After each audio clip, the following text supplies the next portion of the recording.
کہ ترکاری اور ککڑی اور گیہوں اور مسور اور پیاز وغیرہ جو نباتات زمین سے اگتی ہیں ہمارے لیے پیدا کر دے۔ انہوں نے کہا کہ عمدہ چیزیں چھوڑ کر ان کے بدلے ناقص چیزیں کیوں چاہتے ہو؟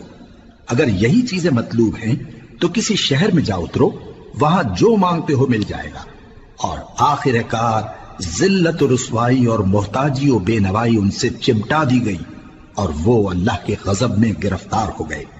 یہ اس لیے کہ وہ اللہ کی آیتوں سے انکار کرتے تھے اور اس کے نبیوں کو ناحق قتل کر دیتے تھے، یعنی اس لیے کہ نافرمانی کیے جاتے اور حد سے بڑھے جاتے تھے۔ جو لوگ مسلمان ہیں یا یہودی یا عیسائی یا ستارہ پرست، یعنی کوئی شخص کسی قوم و مذہب کا ہو، جو اللہ اور روز قیامت پر ایمان لائے گا اور عمل نیک کرے گا تو ایسے لوگوں کو ان کے اعمال کا صلہ اللہ کے ہاں ملے گا، اور قیامت کے دن ان کو نہ کسی طرح کا خوف ہوگا اور نہ وہ غمناک۔